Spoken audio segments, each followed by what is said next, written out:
Pay close attention to your feet for a moment. When you stand up from your chair, what do you actually feel under them? Do you feel a solid, stable connection to the floor, something dependable beneath you? Or do you feel that strange sensation millions of older adults quietly live with every single day? A faint numbness, a buzzing, a tingling, sometimes even a burning feeling that seems to come from nowhere. One of Japan's most experienced senior physicians, known for treating older patients well into his 90s, often warns about this exact moment. He says the first warning sign of nerve damage in the legs is not pain. It is uncertainty. The moment when a person stands up and suddenly is not completely sure where their feet are. Some people describe it in a very specific way. They say it feels like they are walking on bubble wrap. Others say it feels like their feet are wrapped in thick cotton. The ground is there, but the message never seems to reach the brain clearly. And here is the part that makes this so dangerous. Your feet are not just for walking. They are one of the most important sensory systems your brain relies on to understand where your body is in space. Every step you take sends thousands of signals up through the nerves in your legs, through your spinal cord, and into your brain. Those signals tell your brain whether the ground is flat or uneven, whether you are balanced or about to lose stability. But when those signals begin to weaken, something subtle but very serious begins to happen. Your brain starts guessing. And when the brain is guessing where the floor is, walking suddenly becomes frightening. Many seniors start looking down at their feet constantly. Their posture begins to collapse forward. Their steps become shorter and slower. They stop going for walks in the neighborhood. They avoid stairs. They avoid uneven sidewalks. Some people even stop visiting friends because they are afraid of falling. Little by little, their world begins to shrink. Doctors often give this problem a single word: neuropathy. And for millions of people, the conversation stops there. They are told the nerves are damaged. Maybe it is diabetes. Maybe it is chemotherapy. Maybe it is simply poor circulation that comes with aging. The usual advice is medication and learning to live with it. But that is not the whole story. Modern neuroscience has shown something remarkable about the nervous system. Your brain and your nerves have the ability to adapt and rebuild connections through a process called neuroplasticity. When the brain is challenged with the right type of movement, it can begin restoring communication with parts of the body that seem disconnected. In other words, the connection between your brain and your feet can be trained again.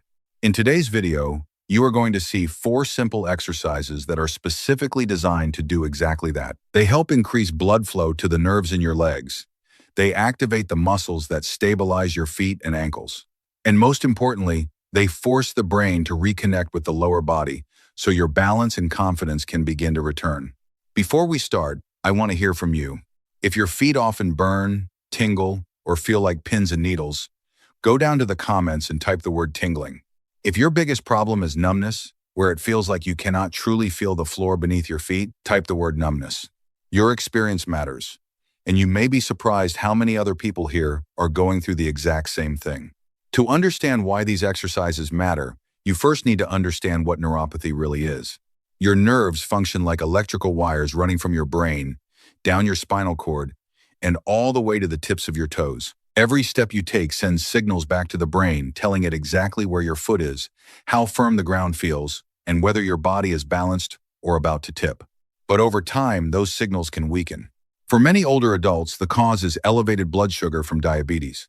For others, it may follow chemotherapy, and in many cases, it develops slowly as circulation in the small blood vessels declines with age. When that happens, the protective coating around the nerves begins to break down and the nerves receive less oxygen. Once a nerve is starved of oxygen, its signal begins to short circuit. That is what creates the burning, the tingling, the buzzing sensation many people feel in their feet. And when the signal becomes weak enough, the brain stops receiving clear information from the foot. That is when numbness appears and the brain begins guessing where the ground is. But here is the part many people are never told. The nervous system has an ability called neuroplasticity. The brain can actually retrain its connection with the body when it is challenged with the right movements. The exercises you are about to see are designed to do exactly that. They increase blood flow to the nerves in your legs, activate the muscles that stabilize your feet and ankles, and force the brain to reconnect with the lower body. Before we begin, one quick safety reminder. Because neuropathy affects balance, always keep support nearby. A sturdy chair, a kitchen counter, or a wall beside you is enough. Now let's start with the first exercise. Exercise 1 is called the alternating march. And this movement may look simple, but it is one of the fastest ways to wake up circulation and begin reactivating the connection between your brain and your legs. You can do this exercise seated in a sturdy chair or standing if you feel stable enough. If you choose the seated version, sit up tall with your back straight and both feet flat on the floor. Now slowly lift your right knee up toward the ceiling. Lower it back down with control. Then lift your left knee, right knee up, left knee up. As you do this, begin moving your arms naturally, just like you would if you were walking down the street. When the right knee lifts, the left arm moves forward. When the left knee lifts, the right arm moves forward. This cross pattern is extremely important because it forces both sides of your brain to communicate and coordinate the movement together. Keep the motion smooth and controlled. Do not rush it. Each lift should be deliberate. If you prefer to stand, the movement is exactly the same. Stand tall near a chair or counter for support. Lift one knee, then the other, allowing your arms to swing naturally with each step. Now here is why this simple motion is so powerful for neuropathy. Nerves cannot recover without oxygen, and oxygen travels through the bloodstream. Even light aerobic movement like this causes your heart rate to rise slightly and your blood vessels to widen. As circulation increases in the legs, more oxygen and nutrients reach the nerves that may have been deprived for years. At the same time, the alternating movement between the arms and legs forces your brain to coordinate both sides of the body. This stimulates the central nervous system and helps the brain pay attention to the lower body again. Think of it as sending a wake-up signal through the entire nerve pathway from the brain all the way down to the feet. To begin, set a timer for 30 to 60 seconds and perform as many slow controlled marches as you comfortably can during that time. Focus on lifting each knee with intention and keeping your posture tall. As your stamina improves over the coming weeks, you can gradually increase that time to 1 or even 2 full minutes. It may feel simple, but this small movement begins restoring circulation, coordination, and nerve activity all at the same time. And for many people, it is the first step toward regaining confidence in their legs again. Exercise 2 is called the heel-toe rock, and this movement directly targets the muscles that control your feet and ankles.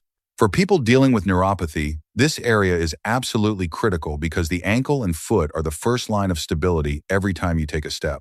You can perform this exercise seated in a sturdy chair or standing if you feel comfortable. Begin by placing both feet flat on the floor.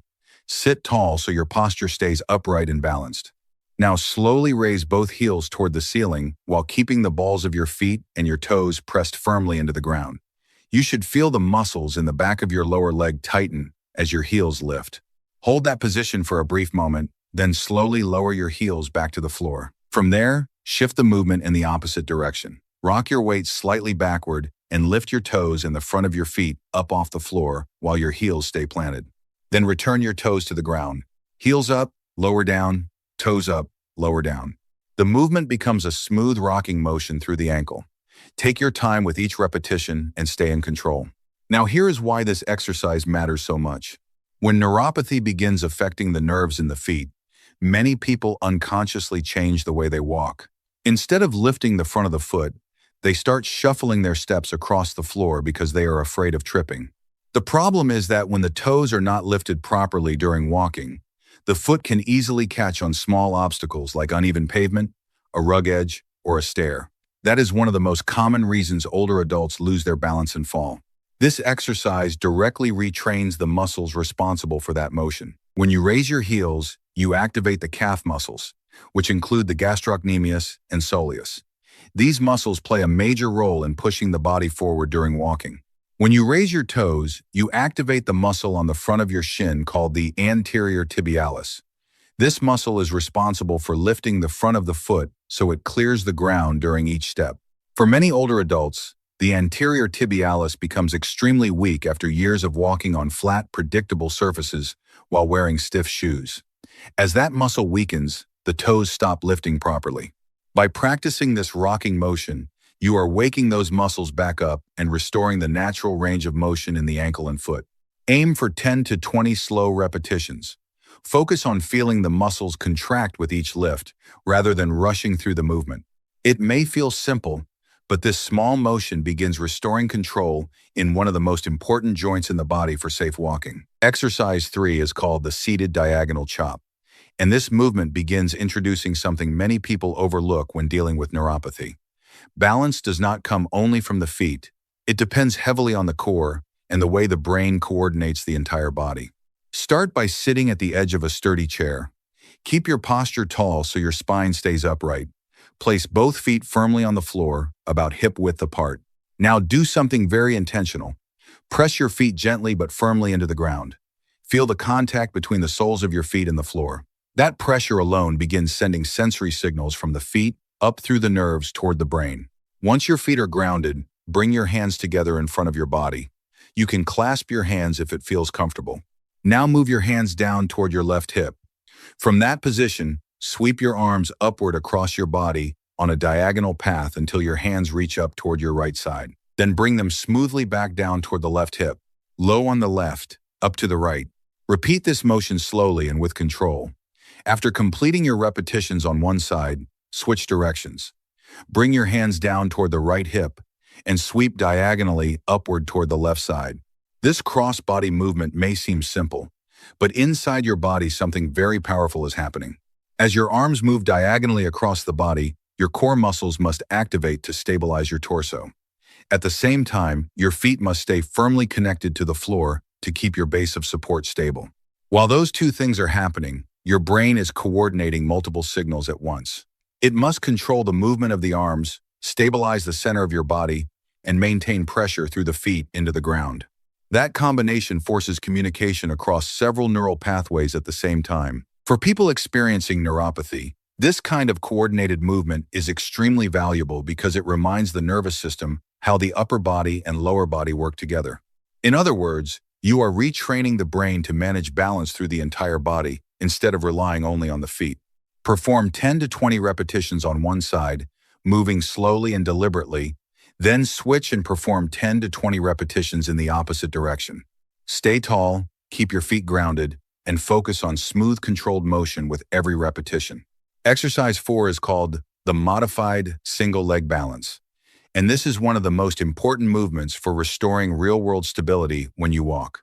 Before you begin, position yourself somewhere safe. Stand near a sturdy chair, a kitchen counter, or in the corner of a room where you have walls beside you. This gives you support if you need it.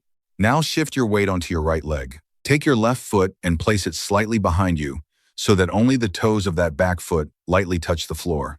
The back foot acts like a kickstand. It is not carrying your weight. It is only there to give you a small point of support while your body learns to stabilize again. Now focus on the standing leg. This is the most important instruction in the entire movement. Do not lock your knee straight. Keep the knee slightly soft with a gentle bend. When people lock the knee, they are resting on the joint and the bones. But when the knee stays soft, the muscles around the joint must activate to hold the body upright. As you maintain this position, several muscle groups begin working together automatically. The muscles in the ankle start making small adjustments to keep your foot steady. The calf muscles and the muscles along the shin help control those movements. The thigh muscles stabilize the knee, and your core engages to keep the upper body balanced over the standing leg. You may notice something interesting happening while you hold this position. The ankle might wobble slightly. Small corrections begin happening automatically. That is not a problem. In fact, it is exactly what we want. Those tiny adjustments are your nervous system firing rapidly, trying to figure out how to keep your body balanced. It is the brain relearning how to communicate with the foot and ankle again. Hold this position for 30 to 60 seconds on the right leg. Then switch sides. Shift your weight onto the left leg and place the right toes lightly behind you for support. Again, keep the standing knee soft and allow the muscles to stay active as you hold the position. If the exercise feels too difficult at first, you can place the back foot flat on the floor instead of just the toes. That gives you a wider base of support and makes balancing easier. If you eventually want to increase the challenge, you can gradually reduce the support from the back foot or lift those toes completely so that you are balancing on one leg alone. Start where you are, move slowly, and focus on maintaining control as your body relearns stability. Now step back for a moment and look at what you just practiced. These 4 movements may appear simple, but each one targets a different system your body depends on to walk safely and confidently. The first exercise improves circulation. When blood flow increases in the legs, oxygen and nutrients finally reach nerves that may have been struggling for years. The second exercise restores mobility in the foot and ankle. That movement helps the joints move through their natural range again and reactivates muscles that lift and stabilize the foot during every step. The third exercise challenges coordination between the upper body, the core, and the feet. Balance is not just about the feet. It is about the entire body communicating as one system. And the final exercise directly retrains balance. When the ankle, calf, thigh, and core begin working together again, your body slowly rebuilds the stability that makes walking feel safe. Circulation, mobility, coordination, balance. Those four systems are the foundation of confident movement, especially after the age of 60. And when they begin working together again, something powerful can happen. Many people start noticing that their feet feel more responsive. The numbness may begin to fade slightly. Their steps feel steadier. Their confidence starts returning when they walk across a room or step outside. But here is the most important part. This is not about intensity. It is about consistency. You do not need long, exhausting workouts. What the nervous system needs most is repeated signals. Small, deliberate movements, practiced regularly, are what remind the brain how to communicate with the body again. Start simple. If today feels like a lot, begin with just the seated march. One short session can already start increasing circulation and activating the nerves in your legs. Then over time, you can gradually add the other movements as your strength and confidence improve. Before you go, I would love to hear from you. Which exercise felt the most helpful for your feet today? Share your experience in the comments, because your story may help someone else who is going through the same challenge. And if you found this helpful, make sure to like this video and subscribe to the channel so you do not miss future episodes designed to help you stay mobile, independent, and strong as you age. And when you are ready, take a moment to watch the next video. It continues building on what you started today.